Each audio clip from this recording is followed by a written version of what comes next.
Blog Talk Radio.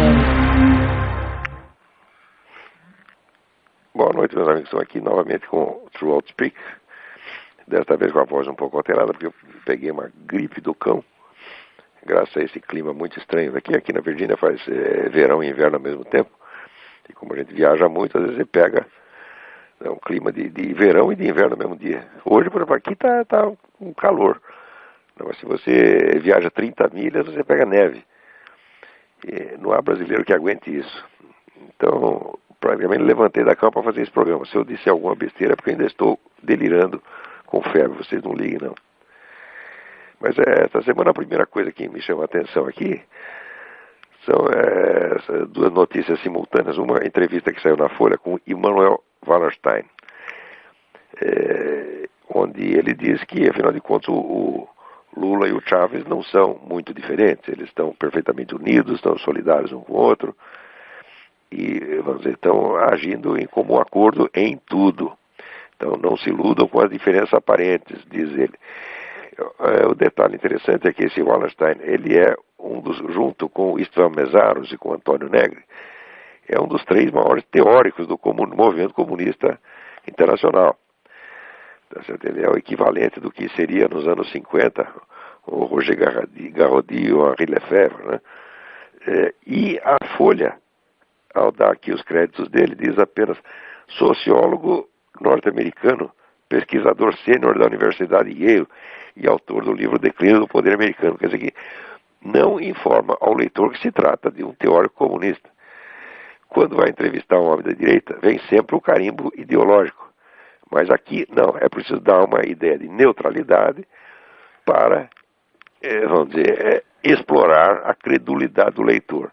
Isso aí é típico da Folha, né, seu Otávio Frias? Esse seu jornalzinho é filho da puta mesmo, né? Mas a entrevista do Wallerstein é até significativa, tá certo? Porque ele diz, além disso que ele diz sobre o Lula, ele diz uma outra coisa muito interessante. Ele diz que a ascensão dos governos da esquerda na América Latina reflete um decréscimo real da influência americana sobre esta parte do mundo. Isso é uma grande verdade. Tá certo? Agora, tem muita gente aqui que não quer ver isso, não quer saber. Pior é que esse declínio começou de dentro. Isso aí começa com a política latino-americana do Jimmy Carter. Né? Jimmy Carter sempre favoreceu esse pessoal da esquerda, depois o Bill Clinton fez a mesma coisa. E os governos republicanos que houve nesse ínterim não ligaram para a região, não fizeram nada. Isso quando não mantiveram exatamente a mesma orientação dos anteriores, como fez o George Bush. Agora, ao mesmo tempo que o Wallerstein diz que o Lula e Chávez são, no fundo, a mesma pessoa, vem a notícia de que no Fórum Econômico Mundial, esse senhor Jacob Frenkel, que agora é vice-presidente do American International Group, que atua em 130 países, homenageou o Lula porque o Lula se converteu ao capitalismo. Você vê que o Lula é uma figura realmente miraculosa, porque ele, ao mesmo tempo, ele é estritamente comunista e estritamente capitalista. Não é isso? Quer dizer, basta isto, essas duas coisas na mesma semana, gente, e parece que o leitor brasileiro já não junta uma coisa com a outra, né? Basta essas duas notícias ao mesmo tempo para você ver que a figura é totalmente fake e que tem alguma coisa muito mal explicada aí, né? Na verdade, a explicação, até nós conhecemos, existe um interesse enorme de alguns grupos econômicos nessa integração latino-americana, mesmo que seja por via comunista, para eles não faz a menor diferença. Então, desde que o Brasil continue pagando suas dívidas direitinho, para eles pouco importa que venha o comunismo. Aliás, até melhor, porque o comunismo se endivida mais ainda. O que eles não querem é um próspero país capitalista que não precisa deles. Isso aí realmente não pode. Pode até, se for capitalismo, tem que ser capitalismo na coleira deles. E se for comunismo, bom, vai ficar na coleira deles de qualquer maneira, porque comunismo é dependência econômica, comunismo é fracasso e comunismo é dívida.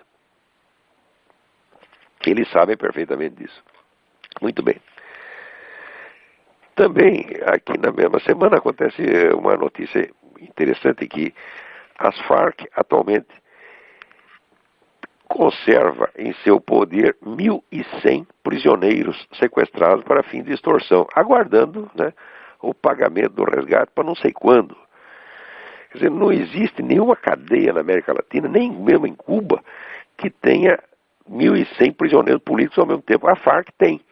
Né? E o nosso governo continua aí em muito boas relações com a Farc, né, afagando a cabeça delas e nada fazendo contra a atuação dela, que no Brasil está cada vez mais ousada. Né? Aqui, outro e-mail que eu recebo aqui, Jorge Figueiredo. Agora que as drogas foram liberadas no Brasil, aqui no Rio de Janeiro, as Farc já deixaram de ser atacadistas para ser distribuidoras. O tráfico já não é mais feito nas favelas. As Farc estão entregando diretamente ao consumidor por delivery. Basta pedir que o motoboy leva na porta de casa. Não é uma maravilha? É o progresso, gente, é o progresso. Né? Agora, para garantir que não terão concorrentes, guerrilheiros das Farc estão entregando as favelas e acabando com os traficantes comuns. A Tropa de Segurança Nacional, a Polícia Federal, são apenas segurança das Farc para garantir o sucesso do monopólio total do narcotráfico de drogas. Eu nunca tive dúvida disto. O fingimento de simulacro de combate às drogas que este governo tem feito é apenas para eliminar a concorrência das Farc e abrir o caminho. As Farc já tem o monopólio, boa parte da América Latina, vão ter no Brasil também. E já estão, segundo aqui nos informa o Jorge Figueiredo, a coisa já está assim. Daí continua ele aqui. Toda essa perseguição aos comandantes das polícias militares e civil faz parte do plano das Farc de reformatação do tráfico. Também não tem a menor dúvida disso. Né? E por aí vai. Então, gente, olha, para entender a política de um país, você não pode olhar somente o lado econômico, como faz esse pessoal, sabe, liberal, aí que acha que não, como o Lula está cumprindo direitinho aí as determinações do Banco Mundial, etc. Então, quer dizer que ele passou por capitalismo. Isso é uma estupidez, né? Monstruosa, tá entendendo? Isso quando não é estupidez proposital, quer dizer, o sujeito está lá como desinformante mesmo. Né? Agir pela linha do capitalismo ortodoxo, até Lenin agiu durante um tempo quando lhe interessou. Não, o que você tem que ver não é a política econômica, o que você tem que ver é isso aqui, por exemplo, a política de segurança, onde está desmantelando totalmente o Estado brasileiro e entregando na mão dessa gente, está criando uma tropa, está criando um exército revolucionário entre Farc, PCC, Comando Vermelho, MST. Isto já é, evidentemente, o núcleo do futuro exército revolucionário. O Lula está criando isso, pô. Quer dizer, é claro que o pessoal do Foro São Paulo tem que confiar nele. É claro que o Chaves tem que confiar nele. Essas pessoas estão por dentro. Eles não são os idiotas que, vamos dizer, se baseiam somente em notícia que saiu na Folha de São Paulo ou no Estadão. Não, eles leem os relatórios, leem as atas do Foro de São Paulo. Eles têm contato direto com o Lula, pois não precisam dessa idiotice chamada mídia brasileira para informá-los. Então, como eles sabem o que o homem está fazendo, eles confiam nele porque sabem que ele é fiel. Por outro lado, os camaradas lá do Fórum Econômico Mundial também sabem que ele é fiel porque eles só olham as estatísticas, os relatórios dos bancos, etc., e dizem que está tudo em ordem. Então, no meio disso, quer dizer, isto que estamos vendo é um país que, com a aprovação dos grandes centros capitalistas mundiais, está caminhando, vamos dizer, para o comunismo muito rapidamente. Muito bem. Tem um outro e-mail aqui, Marcos Paulo.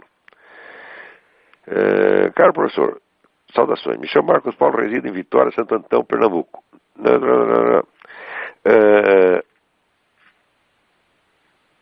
A TV Cultura irá colocar no ar um programa onde ombreia, pelo que se aduz, a chamada Chopin com o sambista Cartola. Eu entendo perfeitamente, acho que eles têm toda a razão, porque eles não conseguem perceber diferença nenhuma. Né? E a diferença escapa totalmente. Então é normal que eles, do ponto de vista deles, né, seja tudo igual. Quer dizer, passou 1 centímetro acima da cabeça deles, eu não duvido que o Cartola seja muito mais inteligente do que eles. Então o Cartola é um pouquinho mais inteligente que eles, o Chopin é 2 pouquinho mais inteligente que eles. Para eles é tudo a mesma coisa. De 1 centímetro para cima é tudo igual. Segundo item, relendo o sabão que o senhor deu em Ariano Suassuna nas páginas da Bravo, gostaria de saber se o senhor já leu a Iniciação Estética, escrita pelo próprio Ariano Suassuna, e o que achou. Eu li sim e achei muito bom, embora seja apenas um livro didático, sem nenhuma grande novidade. Aliás, tudo que eu li do Ariano Suassuna, eu gostei, no mínimo posso dizer que gostei. Tem algumas peças que eu acho absolutamente geniais. O Alta Compadecida é genial, sou um admirador do Ariano Suassuna, mas entendo perfeitamente as limitações intelectuais dele. Quer dizer, ele é apenas um escritor regional, Quer dizer, não é um camarada que esteja habilitado a opinar, vamos dizer, nas grandes questões de política cultural mundial, ele não entende nada, e quando abre a boca só fala besteira. Então é melhor ir para casa e escrever peça, que é o que ele sabe fazer. Terceiro, o senhor mantém as mesmas opiniões que emitiu na parte de Planeta sobre a crise da igreja? Isso aí foi mais de 30 anos atrás, eu nem lembro o que eu escrevi lá, meu Deus do céu, eu precisaria reler de novo. Agora, tem o seguinte, eu quando escrevi algum negócio e depois eu reparo que é besteira, eu não tenho a menor dificuldade de dizer que é besteira, né, e apagar aquilo. Agora, tem outras coisas que não é que estavam errado. Às vezes as pessoas, enfim, a gente escreveu alguma coisa agora, compara assim, linearmente com uma frase de 30 anos atrás, e diz, o senhor mudou de posição, mudou de opinião. Eu falo, não, no Brasil todo mundo pensa que opinião é uma coisa em bloco. Você tem, vamos dizer, um corpo de opiniões fixa, né? E quando muda alguma coisa ali é porque o cara mudou de opinião. Às vezes não é assim. O processo intelectual, às vezes, é uma longa assimilação de aspectos contraditórios da realidade. Tá? Se você disse uma coisa ou diz outra, você precisa ver, às vezes é uma mudança efetiva de opinião, às vezes é uma autocorreção que o nego está fazendo. Às vezes o camarada pode ter esquecido a opinião de 20, 30 anos atrás e criou outra, independentemente, e às vezes é simplesmente vamos dizer, uma integração de aspectos contraditórios da realidade. Também precisa ver que nem todos os escritos de um autor são colocados no mesmo nível. Quer dizer, uma coisa são transcrições de aula, outra coisa são, vamos dizer, ensaios publicados sob a forma de livro, como o Jardim das Aflições, ou o livro sobre Aristóteles. Outra coisa são artigos de jornal, outra coisa são entrevistas. Quer dizer, esses vários textos não têm, vamos dizer, o mesmo nível de rigor de expressão. Tá certo? Você tem, num artigo de jornal, você faz aquilo meio às pressas, pode sair muita coisa imprecisa e não tem sentido confrontar uma frase dali com outra de outro lugar, a não ser que você faça as devidas mediações. Mas qualquer que seja o caso, eu sinceramente não lembro qual foi o diagnóstico que eu fiz da crise da igreja na época. Hoje eu tenho uma série de ideias a respeito, provavelmente não devem ser exatamente iguais às daquela época. Alguma coisa eu aprendi nesse ínterim. Vamos ver outro aqui.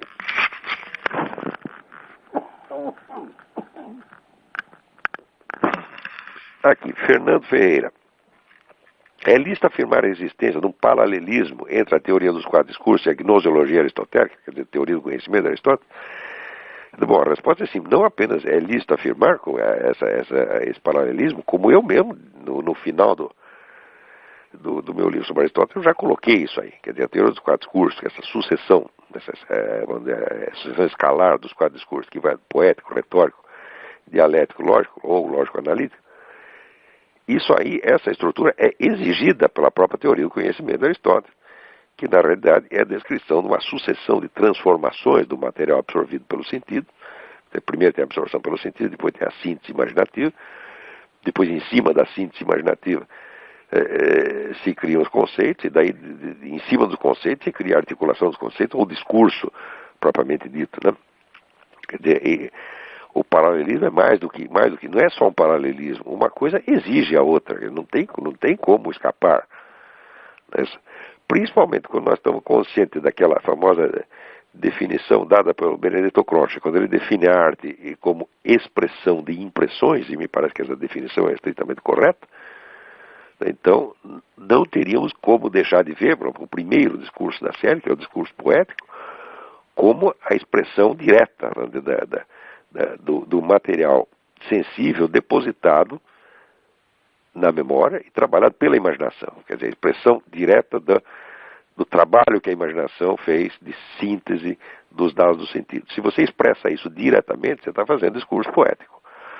Tá certo? Sem este discurso inicial não existe mais nenhum outro. Todos os outros são elaborações a partir deste material acumulado na memória e mais ou menos sintetizado pela imaginação. Segunda pergunta. Se essa correlação existe, ela teria condições de explicar a história do pensamento humano? Não, não teria. Pelo seguinte, porque essa correlação ela é uma estrutura permanente. De certo modo, você pode dizer que não é possível haver numa dada sociedade, não é possível se desenvolver um discurso retórico se você não tem um discurso poético embaixo. Isso simplesmente não acontece, porque você não tem em cima do que retorizar. Quer dizer, a retórica é o discurso das preferências, das opções humanas, das escolhas. O indivíduo faz escolhas e defende. Você só pode escolher dentro do material que você conhece, né? Então, vamos dizer, o discurso poético é a expressão do conjunto direto vamos dizer, da experiência. Em cima desse conjunto que se perfilam, que se formam as opções, as posições, as opiniões, etc, etc. Então, se não existe uma imaginação grupal mais ou menos envolvida, não vai aparecer,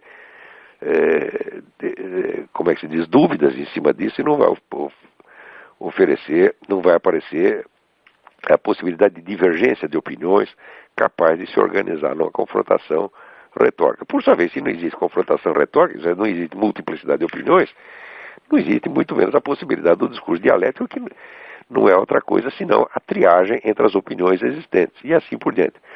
Ora, essa série de exigências ela é permanente, ela é um dado estrutural da cultura humana, e, portanto, ela por si não pode determinar o curso da história. O que ela... fazer uma analogia. Por exemplo, você pegar a fisiologia do movimento do humano, como é que o ser humano anda, tá certo? Bom, você conhecendo toda a fisiologia do movimento, dá para você deduzir daí para onde o sujeito vai andar? Claro que não.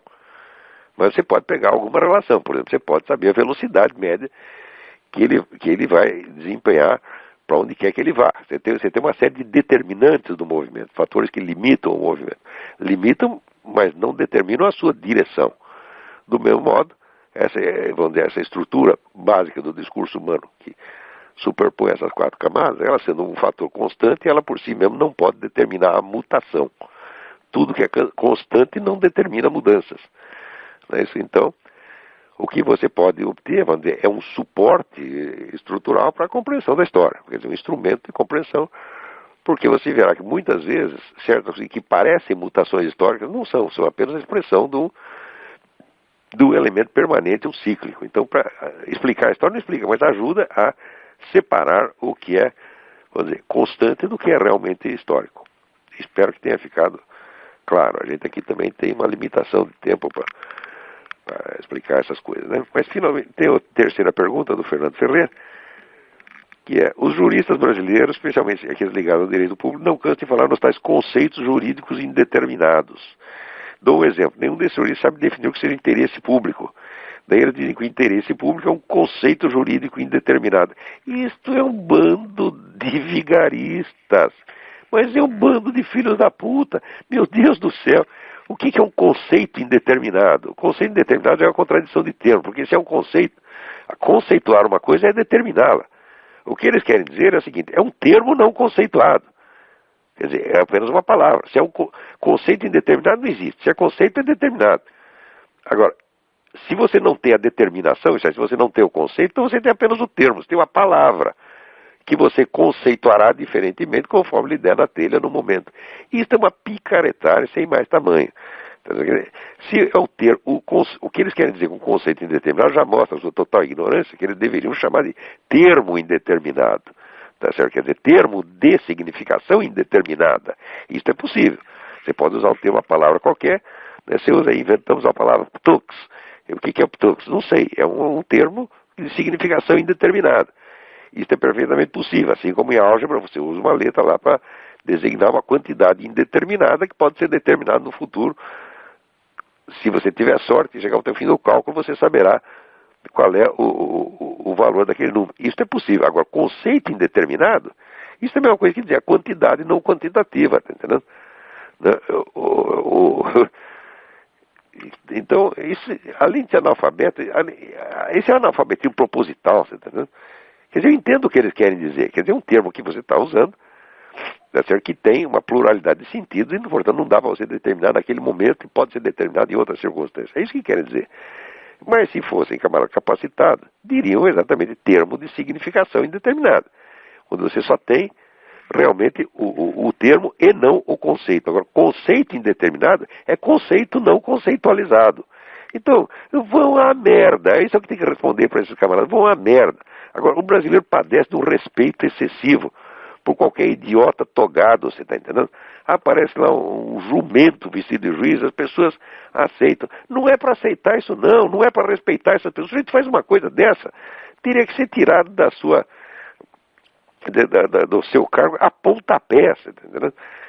Agora, você lê a teoria do medalhão do Machado de Assis, o medalhão é isso, quer dizer, o sujeito só tem a pose e a posição e por dentro não tem nada, é oco, é um monte de merda. Você precisa parar de respeitar essas pessoas. Por isso, isto é urgente, a salvação do Brasil depende da destruição dos medalhões. O Brasil tem um número excessivo de medalhões per capita. Entendeu? Não dá para pagar toda essa gente, não dá para a gente respeitar todos esses caras. Esses caras estão sugando, quer dizer, as energias do país, para lhes impor ao povo inteiro esse tipo de besteira. Ah, meu Deus do céu. Vamos lá, outra carta aqui. É o Leopardo. Aqui está escrito Leopardo. É Leopardo ou Leonardo? Agora não sei. O e-mail é Sigma Léo. Em meu último e-mail eu tentava ver se ainda podia ver alguma coisa que se salvava no Concílio Vaticano II. Logo após enviar a mensagem que pediu ao senhor algum esclarecimento, decidi visitar a parte do Gustavo Corsão na internet. Nesta, um ótimo argumento acabou com aquilo que poderia ter sido uma desculpa para o concílio não ter se pronunciado contra o comunismo ou contra qualquer heresia modernista, o fato de ser um concílio pastoral. A resposta do Gustavo Corsão foi, aspas, o concílio dito pastoral é elogiado precisamente por não ter cumprido o mais grave dos deveres pastorais, o dever de defender o depósito sagrado da fé e o de zelar pela salvação das almas. O Corsão estava montado na razão. O concílio não prestou nada, nada se salva daquela porcaria. Porque, dizia São Tomás de Aquino, o ato bom é o ato que é bom nas suas intenções, nos seus meios, na sua execução e no seu resultado. O concílio teve intenção boa? Não teve. Por quê? Porque antes do concílio foi assinado o Pacto de Metz. Em segredo, quer dizer, o concílio nasce de uma trama secreta entre o Vaticano e o seu pior inimigo, tá certo?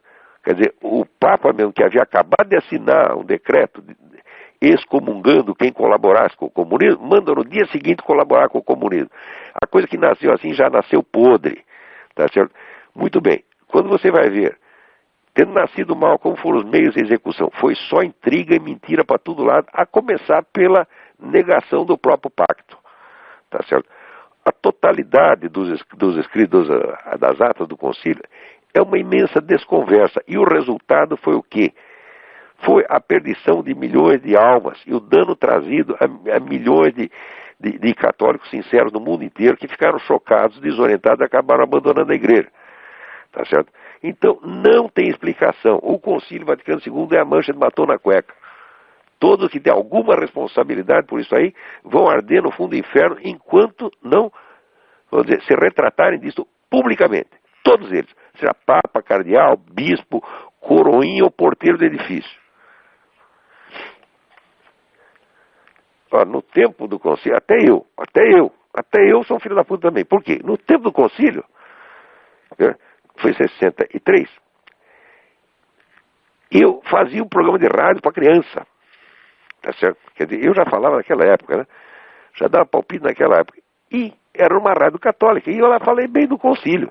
Tá certo? Retiro qualquer coisa que eu possa dizer, nem a menoridade me desculpa, tá certo? Acreditei de boa fé, mas era um cretino, não sabia o que estava se passando lá. Vamos lá. Aqui o Rodrigo Pedroso me manda um e-mail com um recorte da agência aciprensa.com, onde conta, se refere que é uma matéria da National Review. Por incrível que pareça, eu sou assinante da National Review, recebi aqui, mas como eu estava chumbado esses últimos dias, nem abri a revista. Fiquei sabendo do negócio graças aqui ao Rodrigo Pedroso. Depois vou olhar na revista direito. Enquanto aqui um autor que eu já conheço bastante, que é o Ion Mihai Pacepa. Ion Mihai Pacepa era o chefe da espionagem soviética na Romênia. E esse sujeito sabe um monte de coisa. Ele escreve os artigos na newsmax.com, sempre muito interessante. E agora ele contou mais uma aqui. Diz que em fevereiro de 1960, Nikita Khrushchev aprovou um plano supersecreto para destruir a autoridade moral do Vaticano na Europa Ocidental. Eugênio Pacelli, então Papa Pio XII, foi escolhido como principal alvo da KGB, como sua encarnação do mal.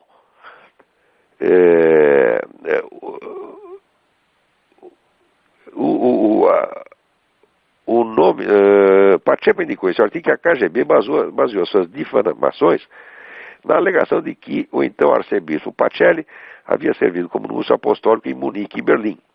Aspas, a KGB queria apresentá-lo como um antissemita que havia, vamos dizer, dado força ao holocausto empreendido por Hitler. Bom, era claro que, veja, essa história de que o Papa colaborou com o holocausto, isso aí já foi totalmente, a tese em si já foi totalmente desmoralizada. Né? Saiu o livro do rabino, acho que Dalin, não lembro exatamente o nome do rabino, que pega esse livro do Papa de Hitler, escrito pelo tal de Cornwall, e reduz a pó de traque. Quer dizer, se alguém tem dúvida, depois eu prometo assim no outro programa eu dou o nome do rabino direitinho. Né? E olha, ninguém fez mais para salvar os judeus na Alemanha do que Pio XII. Pio XII pode ter os defeitos que tivesse, eu vejo um monte de defeitos dele, mas esse não. Ele não colaborou com o nazismo de jeito nenhum, ele foi o único sujeito que se mobilizou, enquanto os outros governantes do mundo estavam todos de braço cruzado, não queriam nem saber. Os judeus da Alemanha mandavam representantes desesperados aqui para os Estados Unidos para avisar as pessoas, ninguém acreditava, então fazia de conta que não acreditava. Enquanto isso, o Pio XII estava fazendo tudo o que podia para tirar o máximo de pessoas de lá de dentro. Tá certo? E aí no Brasil está cheio de gente que existe hoje. Por quê? Porque seu avô foi retirado da Alemanha pelo Papa. Se quer um exemplo, o nosso Otto Maria Carpo. O Otto Maria Carpo ele não era pessoalmente judeu, como religião, mas era de filho de família judaica, e foi retirado de lá pelo Pio XII. Tá certo? É verdade que chegou no Brasil se ferrou todo, porque, veja que coisa, deram uma carta de recomendação dele para o Alceu Amoroso Lima. O Alceu Amoroso Lima era um grão senhor, era um homem elegante, tá certo, vaidoso. E ele viu aquele coitadinho daquele austríaco chegando lá, arrumou um emprego pro nego numa biblioteca do interior do Paraná. Quer dizer, matou intelectualmente o sujeito, né? Não foi capaz de discernir que ele estava diante de um crítico literário 1 bilhão de vezes maior do que ele. Daí depois o Carpo fez contato com o Álvaro Lins e foi a partir daí que ele saiu do buraco, começou a escrever no Correio da Manhã. Mas ele saiu do Paraná e veio para o Rio de Janeiro, não tinha dinheiro, ele viveu durante um ano, viveu ali no Rio de Janeiro e vendeu os livros da biblioteca dele. Depois melhorou a situação, mas esse é um dos muitos, né, milhares de judeus que foram socorridos ali pela Igreja Católica. Aliás, socorrer os judeus, se você quer saber, existe já uma bula, acho que é do Papa Bonifácio VIII, não lembro, mas em que determina aos cristãos que os judeus devem ser deixados em paz para viver segundo as regras da sua religião tradicional e que devem viver sob a proteção dos cristãos. Quer dizer, quem quer que não... Isso é quer dizer, se o Papa socorreu os judeus, ele não fez mais nada que obrigação, porque isso aí todo católico tem obrigação de fazer isso. Isso aí, esse negócio eu acho que é do século X. Não lembro exatamente a data, tá certo? Não lembro, e hoje também meu cérebro não está funcionando muito bem. Mas o Papa fez isso, qualquer outro Papa faria a mesma coisa. Né? É claro, uma coisa é o Papa criticar a religião dos judeus. Ele tem o direito de criticar, porque se você tem uma religião, seguir uma religião significa que você acha que a sua religião é melhor que a do vizinho. Porque se achar que as duas são iguais, você pode seguir as duas, ou três, ou quatro ao mesmo tempo. Se o nego é católico é porque ele acha que a religião dele é melhor que a do judeu. Então ele tem o direito de criticar a religião do outro. Mas ele não tem o direito de fazer nada contra as pessoas. E ao contrário, tem o dever estrito de proteger. Isso é sentença papal, isso é decreto papal. Quer dizer, não o católico vem encher o saco, tá entendendo? Os judeus estão sob a proteção da igreja e tem que ficar. E quem quer que tenha feito alguma coisa contra eles ou se omitido na sua defesa, já está queimado. Vamos lá. Aqui tem uma história muito estranha, que diz que a cineasta Alexandra Pelosi, a filha da Nancy Pelosi, fez aqui um documentário contra os evangélicos americanos. É estranho sair isso no Brasil, porque eu vi aqui a entrevista da Alexandra Pelosi e ela falava até bem dos evangélicos. Ela falava, no fundo, eu tenho lá umas coisas contra, mas no fundo, eu acho que eles estão certos. Quer dizer, eu não estou entendendo direito esta notícia aqui. Muito bem, vamos ver o que mais temos aqui. Olha aqui, Pedro Costa me manda um artigo. Infelizmente ele não diz aonde saiu este artigo, né? Então eu peço, por favor, a todos que vão mandarem transcrições de jornal, de revista, põe a fonte direitinho, põe o lugar da internet, porque senão o pessoal pensa que a gente está inventando coisa, tá vendo? Eu sei que não está, eu sei que a informação é autêntica porque eu tenho também de outra fonte, de um sujeito que foi preso, tá certo, na Inglaterra, porque ele estava distribuindo folhetos com transcrições das palavras da Bíblia do rei James, que falavam contra o homossexualismo, né? Então isso não pode mais, você não pode mais falar contra o homossexualismo. O cara foi para a cana, tá certo? É um militante cristão chamado Stephen Green. Quer dizer, não tem o direito de falar, mesmo que seja com palavras da Bíblia. Ora, se pode circular a Bíblia, então pode circular uma citação da Bíblia. Que raio de coisa é esta? Né? Quer dizer, o direito que se aplica a um texto inteiro se aplica a cada uma das suas partes. Se não for assim, não existe mais justiça, não existe mais direito, virou tudo bagunça. Tá certo? E a bagunça justamente que esse pessoal quer para instalar o direito do mais forte, quer dizer, aquele que grita mais, né? E você sabe que pouca gente grita mais do que esse pessoal gay. Se faz de coitado o tempo todo, entendeu? Como se fosse perseguido. Ora, meu Deus do céu. Eu tenho, assim, mais de 40 anos de jornalismo nas costas. Eu nunca vi um sujeito ser demitido ou deixar de pegar um cargo por ser gay. Ao contrário, tem um monte de chefe gay ao longo do tempo. Nunca ninguém nem reclamava disso, né? Eu já vi perder emprego, o cara por ser conservador, assim, olha, por ser esquerdista também não. Ninguém perdia emprego por ser esquerdista, mas direitista eu sei de vários, inclusive a começar por eu mesmo, né? Vamos lá, então esse artigo que não diz de onde é, mostra que há um certo temor na Inglaterra de que o cristianismo em geral acabe sendo criminalizado. E olha, parece que isso vai ser, tá indo para esse lado, porque veja aqui, o Antônio Donato me manda um e-mail dizendo que a imprensa britânica inteirinha está fazendo uma campanha intensa pela legalização da eutanásia, tá certo? E isso aí sob pressão, inclusive, de entidades médicas, tá? Importantes, como o Real Colégio de Ginecologia e Obstetrícia, quer dizer, estão todos forçando para que adote a eutanásia. Então, isso quer dizer que, veja, a pressão dessas entidades pode mais perante o governo do que a opinião pública maciça, tá entendendo? Quer dizer, não adianta todo mundo ser contra, porque as decisões hoje, existem 2 canais de decisão. Em todos os países do mundo tem 2 canais de decisão. Um é o canal normal, que se conhece pela via eleitoral. Quer dizer, você elege os seus representantes, eles discutem no parlamento e passam lei. Mas existe um outro modo mais sutil, que é muito mais rápido, muito mais eficiente, que é através das tais das comissões técnicas. Então você reúne meia dúzia de técnicos iluminados na ONU, eles tomam a decisão e vão passando, e aquilo acaba sendo aprovado sempre por cima, sem a menor consulta à opinião pública.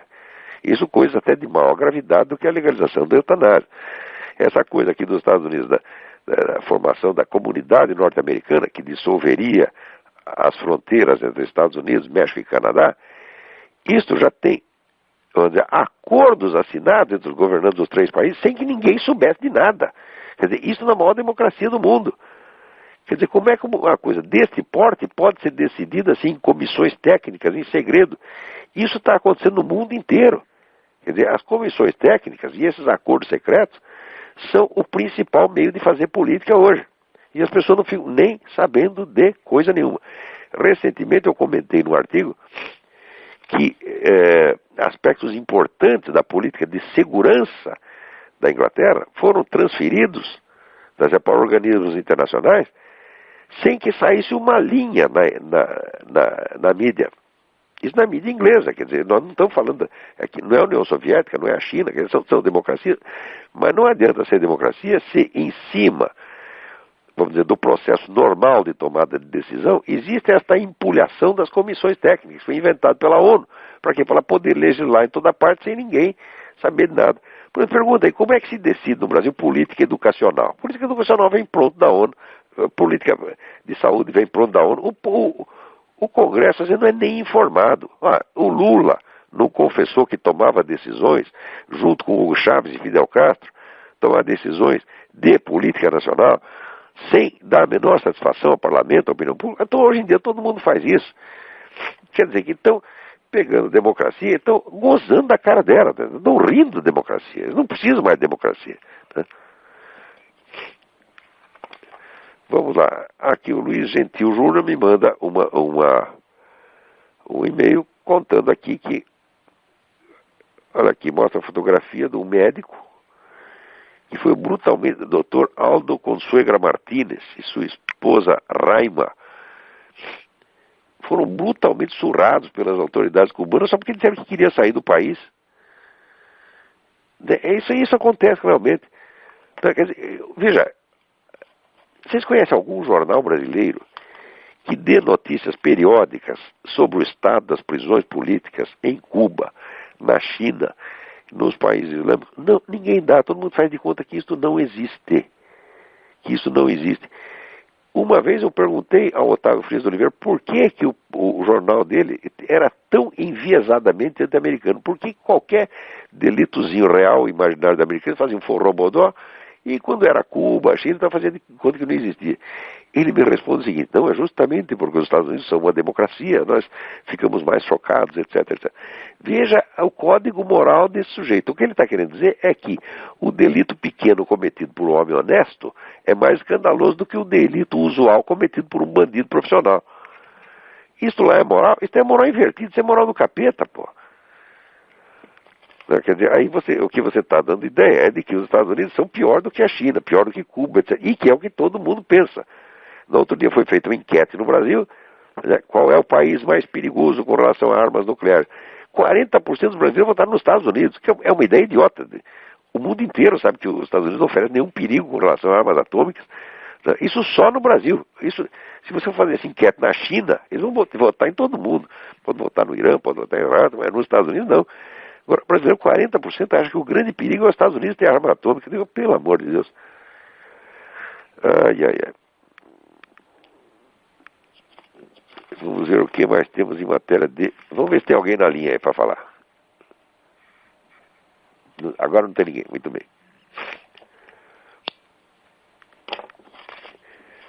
Então, eu queria aproveitar e contar um negócio para vocês aqui. É uma notícia pessoal. Desde a semana passada, eu faço parte do comitê de honra de uma organização chamada Forces, F-O-R-C-E-S. O site é forces.org, www.forces.org, que é um site, vamos dizer, de anti-tabagismo. Quer dizer, é um site destinado a reunir a documentação, tá certo, que prova toda a vigarice desse movimento antitabagista mundial. É uma coisa muito impressionante a documentação que eles colocam lá, que mostra que está havendo realmente falsificação de dados, tá certo? Por iniciativa de dois centros, a ONU, a Organização Mundial de Saúde, e as grandes empresas farmacêuticas que têm interesse nessas campanhas antitabagistas, que agora chegam ao absurdo de querer proibir o fumo em prédios de apartamento. Quer dizer, você está aqui fumando no segundo andar, o nego lá do 10º andar acha que vai pegar um câncer nos próximos 10 minutos. Tá certo? E, inclusive, já houve uma proposta que eu deixei de comentar, estava com um artigo aqui na semana passada, deixei de comentar, que um artigo de um sujeito da Real Academia Médica Britânica, propondo que os fumantes fossem preteridos, boicotados, tá certo, para certos tipos de cirurgia. Tá? Quer dizer, a rede pública inglesa, se você tem uma cirurgia para fazer, dará preferência ao não fumante. Quer dizer, isso é uma discriminação nazista absolutamente odiosa, mas o antitabagista, ele tem a mesma coisa do comunista. Sob certo aspecto, prefiro até um comunista que um antitabagista, porque o comunista é menos louco. O antitabagista está tão imbuído de que ele está salvando a humanidade que ele não quer saber de fatos, não quer saber de discussão. Não, ele quer impor aquilo. É como se fosse realmente um profeta vindo do céu com as tábuas da lei e sai de baixo, tem que obedecer. Mas nem Moisés foi obedecido desse jeito. Pô, isso é uma loucura. Aqui nos Estados Unidos diz essa coisa, o fumo mata 400 mil pessoas por ano. É verdade, 400 mil fumantes morrem por ano. Quando você vai ver a estatística do departamento oficial que investiga isso, sim, eles morrem, só que eles morrem na mesma idade que morre o restante das pessoas. Na idade, 70 anos de idade. Porque se você fuma, tu corre um grave risco de morrer aos 70 anos de idade. E se não fuma, também corre um grave risco de morrer aos 70 anos de idade. Agora, essa estatística os caras não divulgam, eles vão só morre 500 mil, 400 mil por ano. Quer dizer, o que é isso se não empulhação? Ora, meu Deus do céu. Agora, o mais bonito aqui neste sentido, você vê como é que está indo a Europa, é isto aqui. Na Bélgica, estão fazendo uma campanha, a Bélgica é o país onde a eutanásia, né, o suicídio assistido é legal. Você pode suicidar, pede para os médicos te ajudar, eles vão lá e te estouram os miolos gentilmente. Agora, uma campanha para estender esse direito às crianças e aos pacientes mentalmente incapacitados que não podem decidir por si mesmos. Quer dizer, tem lá uma criança doente, os outros decidem que está enchendo muito o saco, está gastando muito dinheiro para cuidar do moleque, e você decide, mata logo, filha da puta, acaba com isso, tá entendendo? Agora, você quer que eu fale disso numa linguagem educada? O que é isso, meu Deus do céu? Né? Quer dizer, e os pacientes mentalmente incapacitados que não querem decidir, não podem decidir por si mesmo, quer dizer, está lá o sujeito louquinho, né, o louquinho pegou lá um câncer, não estão conseguindo resolver o câncer dele, fala, tira o cara do caminho logo, joga no lixo, pô. Né? E agora, eu tenho certeza que as pessoas que fazem essa campanha alegam aqueles motivos humanitários tão lindos que se você ouvir os negros falar, você chora, pô. Agora tem gente aí na fila esperando, vamos ver, vou falar com o primeiro aí. Alô? Alô? Alô, Olavo? Eu? Aqui é o Leandro de Porto Alegre, tudo bem? Não entendi teu nome. Leandro. Leandro, oi, tudo bem, Leandro? Tudo bem. Antes de mais nada, eu gostaria de agradecer. Ultimamente tenho acompanhado o teu site e realmente tem feito um trabalho espetacular de informação às pessoas. Obrigado. Eu sou muito por isso. Alguém tem que fazer a parte suja do serviço. Pois é. Eu acompanhei alguns artigos e eu sempre fico em dúvida quando tu comenta sobre religião, em diferenciar cristianismo com catolicismo, com essa ideia da ONU de fazer uma religião, digamos assim, um pouco diferente do que a gente está acostumado a ouvir. Qual é que, na tua opinião, seria um modelo ideal de religião, visto que esse é um assunto bastante controverso? Eu não consigo identificar nos teus textos uma posição clara em relação à diferença de cristianismo para catolicismo. Não, eu não tomo posição. A minha posição é a seguinte: primeiro, eu odeio polêmicas interreligiosas. Segundo eu aqui, a minha experiência é a seguinte: tudo o que os fulanos falam a favor da sua religião é tudo certo. Quando começa a falar da religião do vizinho, só sai besteira. Eu nunca vi um sujeito de qualquer religião que fosse criticar do vizinho que não fosse na base da pura difamação. Sempre e sistematicamente tudo errado. Me aparece aqui um católico falando coisa do Islã, quando você vai ver não é assim. O católico mentiu. Quando aparece um muçulmano falando do vinho, mente mais ainda. Tá entendendo? Então, é o seguinte, eu acho que as religiões têm que ser respeitadas como elas são, porque elas não são corpos de doutrina, elas são realidades históricas, tá certo? Que dizem, todas elas dizem respeito para certa relação do homem com Deus, elas são fenômenos de enorme profundidade e que dependem muito pouco das nossas opiniões. Tá certo? Eu acho que criticar uma religião é a mesma coisa que criticar o clima, você está entendendo? Você não vai conseguir mudá-lo. Esses dados estruturais têm que ser mantidos de algum modo. Agora, eu não gosto de crítica à religião e não gosto de mistura. Você está entendendo? Porque a mistura já esculhamba até o sentido ritual da coisa. Tá certo? Então, vamos dizer, esses ritos das igrejas não surgiram do nada, tá certo? Alguns surgiram por revelação parcial ou total, tá certo? Você pode do ponto de vista de uma religião, você pode negar que a outra seja totalmente revelada, mas não que houve, pelo menos você não pode negar alguma revelação pessoal lá dentro, não pode, tá certo? Então, vamos dizer, as polêmicas interreligiosas são absolutamente estéreis e são muito utilizadas pelos inimigos da religião em geral. Tá certo? O que circula de mentira, tá certo, a respeito das religiões é uma coisa do outro mundo, uma coisa do outro mundo. Qualquer idiota que você perguntar, tá certo, vai te dizer que a igreja matou milhões, a Inquisição matou milhões de pessoas, etc, etc. É claro que não. É claro que não foi assim. Quando você chega no o cálculo máximo foi da Inquisição Espanhola foram 20 mil pessoas ao longo de 4 séculos. Quer dizer que estatisticamente é um nada, na verdade. Né? A Revolução Francesa matou 10 vezes isso em uma semana. Né? E as mentiras que circulam a respeito de judeu, que circulam a respeito de muçulmano, porra. Entendeu? Tudo isso é nojento. Né? Então, eu acho que tomar posição nisso aí está errado. Se você quer saber qual é a minha fé pessoal, eu sou católico, sempre fui. Tá certo?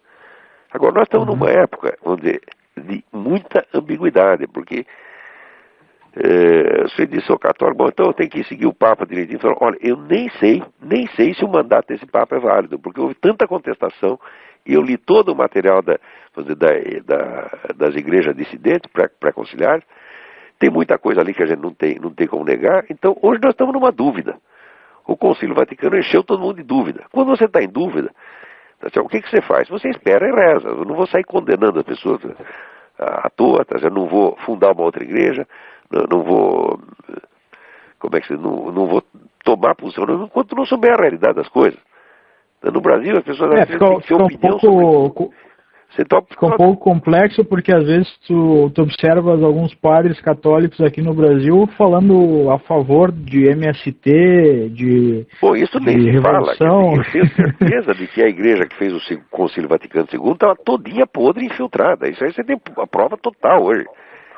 Viu essa coisa da KGB que eu falei, esse dado apareceu agora, mas quem não sabia que isso foi coisa da KGB? Todo mundo sabia. Agora, a KGB não era fazer a campanha de informação. A KGB estava dentro do Concílio Vaticano II.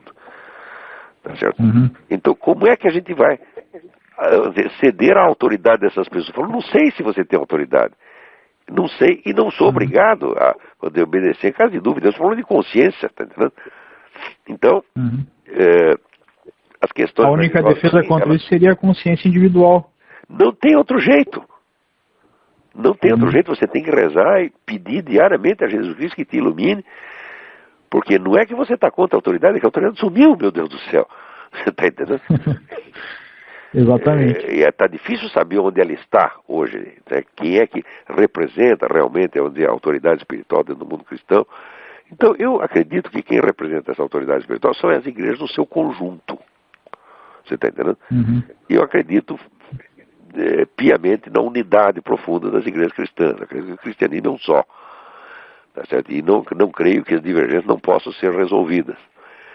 Tá certo? Com outra religião é outro problema. Tá certo? Com relação aos judeus, já acabei de dizer o que eu acho. Tem que deixar de fazer do jeito que eles sempre fizeram.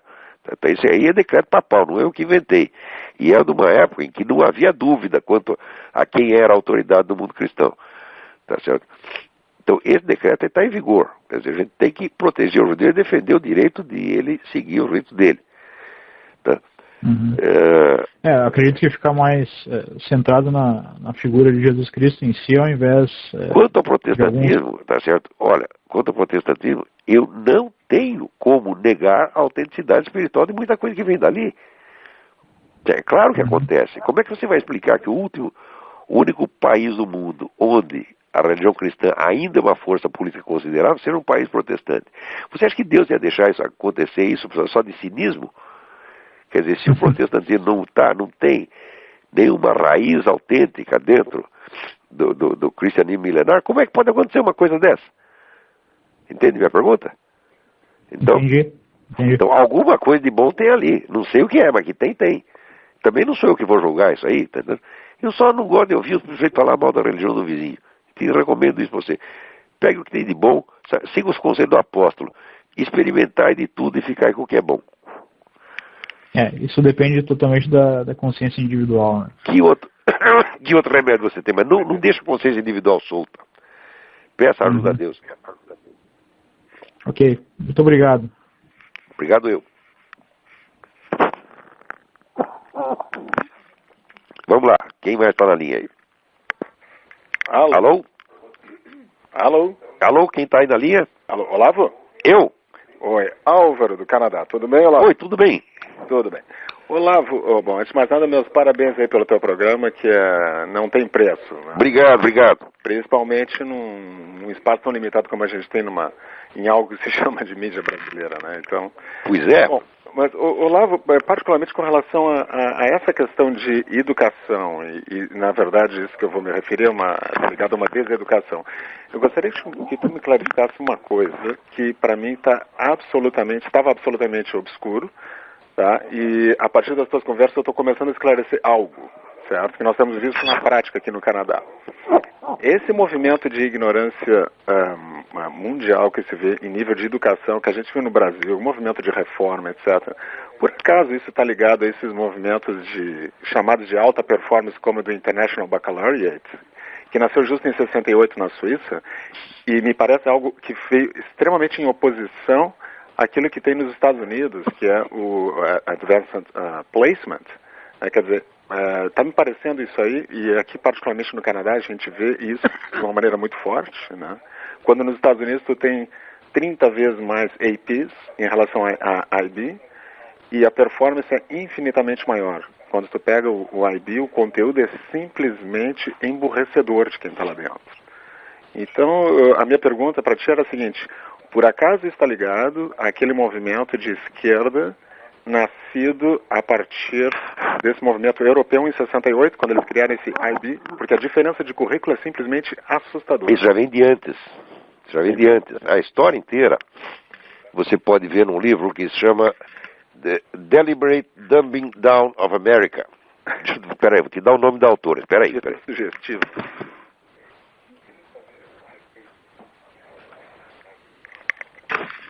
Olha, é The Deliberate Dumbing Down of America. A autora chama-se Charlotte, com 2 T's, Thompson, sem o P, T-H-O-M-S-O-N, Iserbyt, I-S-E-R-B-Y-T. É um livro constituído quase todo só de documentos, que vai rastreando isso desde as origens da década de 30. Uhum. Quer dizer, quando ela diz que é um negócio deliberado, ela não está usando assim, não é uma interpretação, não é uma sacação dela, que ela pegou a unidade de uma tendência. Não, ela vai documentando passo por passo. Certo. Eu não tenho todos, não posso te dar detalhes dessa coisa agora, mas eu te garanto que isso vem pelo menos desde 30. E está ligado de alguma maneira a esse movimento de esquerda, porque isso é uma coisa... Não, está sim. Isso surge, vamos dizer, esse movimento surge de algo que já vem de antes. Ele não foi o começo de nada, entendeu? Uhum. Porque isso é uma coisa interessante, porque é o seguinte, tá? Se tu pegar, por incrível que pareça, nós estamos aqui no Quebec, estamos contando os nossos dias aqui, porque simplesmente esse sistema aqui é absolutamente enlouquecedor, no sentido de não dar nenhuma formação decente no ponto de vista educacional. É algo assim simplesmente assustador. Né? Eu imagino como é que as coisas estão aí. É assustador algo assim. Se a gente falar para um brasileiro, vão achar que eu tô maluco, então, mas é algo assim, só vendo para crer, sabe? Para te dar uma ideia daquilo que nós sentimos aqui. Viemos de escolas relativamente boas lá do Brasil, quando a gente veio para cá, e não eram as melhores, necessariamente, tá? Mas eu posso te garantir o seguinte: se tu pegar, e os nossos filhos estão até nas melhores aqui, inclusive, tá? Algumas das melhores. Se tu pegar essas chamadas as melhores escolas aqui, elas não chegam aos pés de uma escola média privada brasileira. Em termos de currículo, dá de goleada uma escola brasileira. E isso é que me assustou. Eu imagino. Bom, o Canadá é virtualmente um país socialista, né? Exatamente, né? E como isso surgiu na Suíça, exatamente no ano daquelas revoltas na França, em 68, ano do AI-5 no Brasil, sabe? Me parece que o IB ele surgiu exatamente nessa época, né? E parece como uma contraposição ao AP. E não é à toa. Então, a partir daí me veio, poxa, não tem como os Estados Unidos não estar na posição de liderança que eles têm hoje. Para 14 mil escolas AP. O que salva aqui é o seguinte, é que você tem um monte de escolas particulares. Sim. E não é tudo regulamentado. Quer dizer, esse movimento vai aos poucos, ocupando espaço, mas ainda tem uma margem de liberdade enorme. Certo. E o americano sabe usar isso, quer dizer, ele não espera as coisas do governo. Agora, num país como o Canadá, tudo vem do governo, você não tem para onde correr. É verdade. Uhum. É. Agora, eu vejo o seguinte, eu vejo que aqui, por exemplo, em ensino público, a gente vê que é um negócio nefasto mesmo, entendeu? Uhum.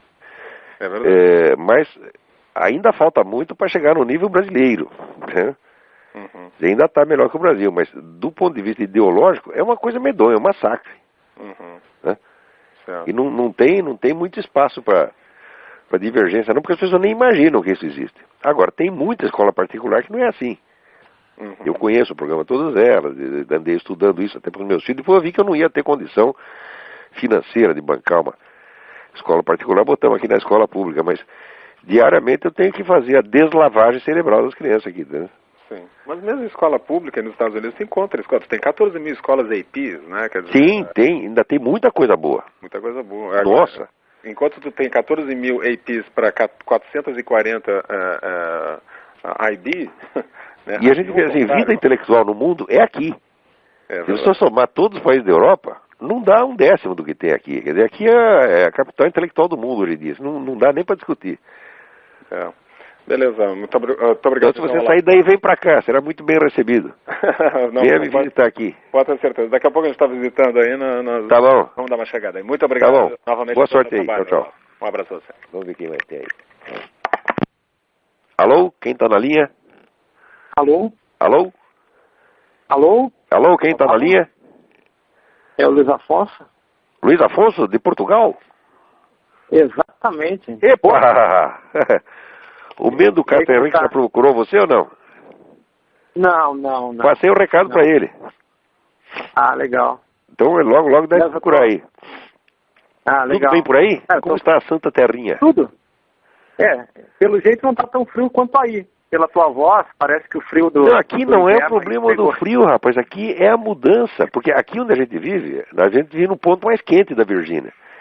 Né? Então aqui, durante o inverno, neva 2 dias. Tem dia que faz calor aqui mesmo.